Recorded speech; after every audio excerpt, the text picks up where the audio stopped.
All right, my friend, it is time to read some more about Job. We are in the King James Version of the Old Testament, chapter 31. I made a covenant with mine eyes. Why then should I think upon a maid?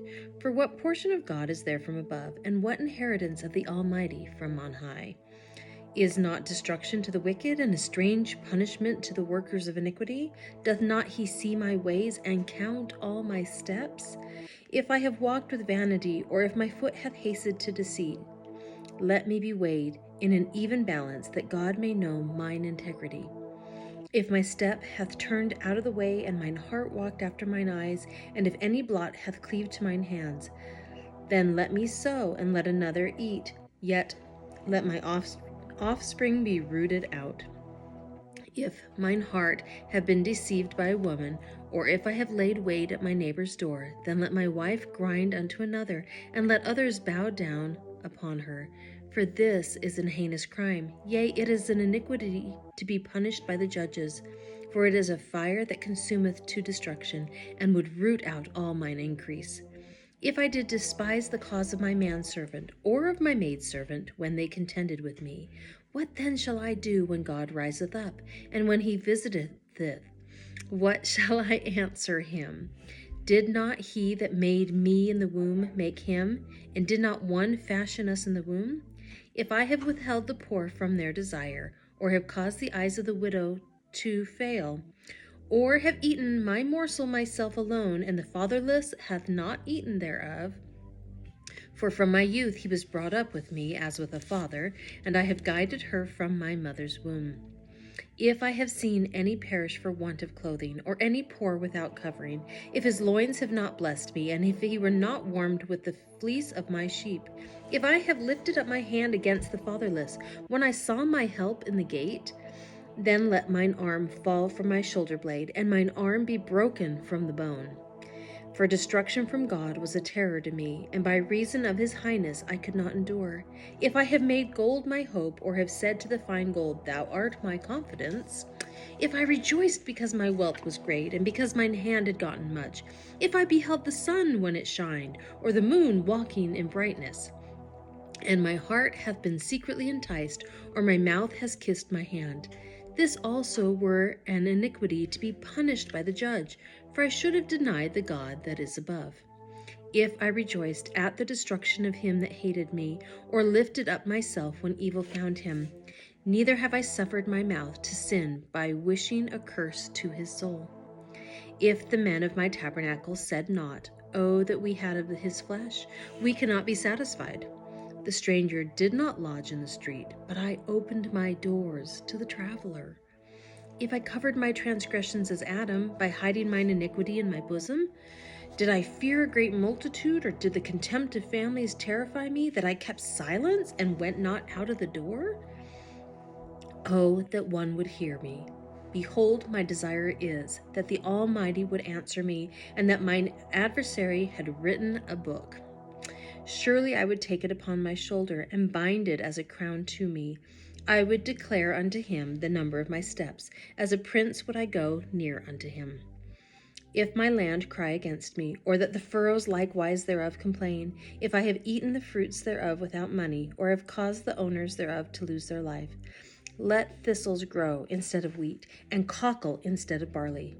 The words of Job are ended. Job chapter 32. So these three men ceased to answer Job, because he was righteous in his own eyes. Then was kindled the wrath of Elihu, the son of Barachel, the Buzite of the kindred of Ram. Against Job was his wrath kindled, because he justified himself rather than God. Also against his three friends was his wrath kindled, because they had found no answer, and yet had condemned Job. Now Elihu had waited till Job had spoken, because they were elder than he. When Elihu saw that there was no answer in the mouth of these three men, then his wrath was kindled. And Elihu, the son of Barachel the Buzite, answered and said, I am young, and ye are very old. Wherefore I was afraid, and durst not shew you mine opinion.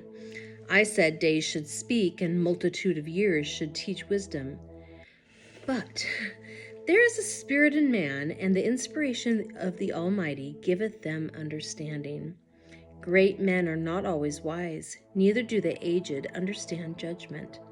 Therefore I said, Hearken to me, I also will shew mine opinion. Behold, I waited for your words, I gave ear to your reasons, whilst ye searched out what to say.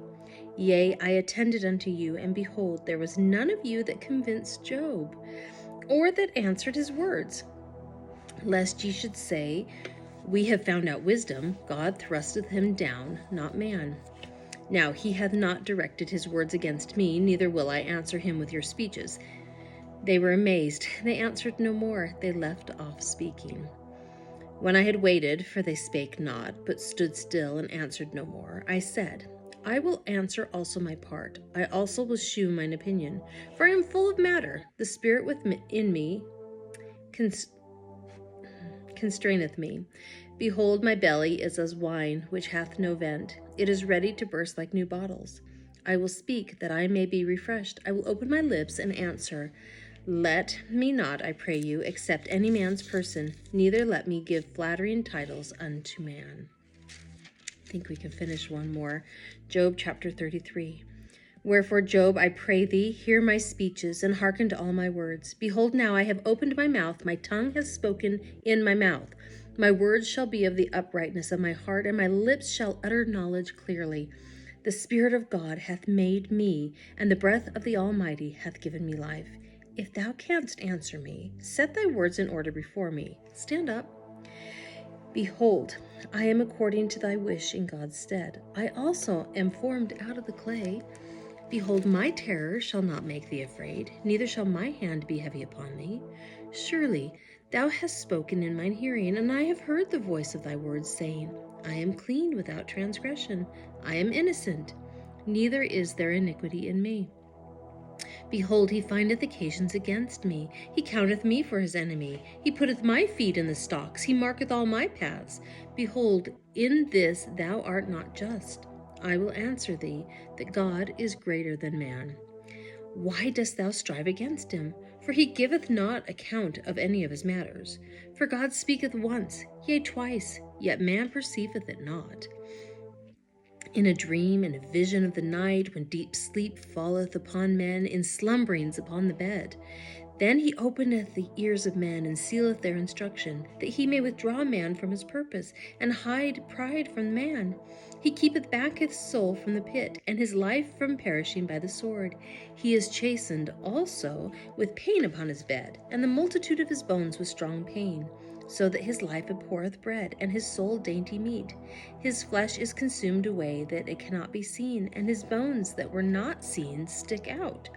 Yea, his soul draweth near unto the grave, and his life to the destroyers. If there be a messenger with him, an interpreter, one among 1,000, to shew unto man his uprightness, then he is gracious unto him, and saith, Deliver him from going down to the pit.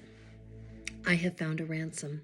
His flesh shall be fresher than a child's. He shall return to the days of his youth. He shall pray unto God, and he will be favorable unto him, and he shall see his face with joy, for he will render unto man his righteousness. He looketh upon men, and if any say, I have sinned and perverted that which was right, and it profited me not, he will deliver his soul from going into the pit, and his life shall see the light. Lo, all these things worketh God oftentimes with man, to bring back his soul from the pit, to be enlightened with the light of the living. Mark well, O Job, hearken unto me, hold thy peace, and I will speak. If thou hast anything to say, answer me. Speak, for I desire to justify thee. If not, hearken unto me, hold thy peace, and I shall teach thee wisdom. That is it for today. We are getting closer and closer to being done with Job. We've only got a few more chapters left. Anyway, I hope you have a wonderful day, and I hope you feel God's love today. I hope you feel that every day. That's my wish for you. All right, I'll see you back here tomorrow.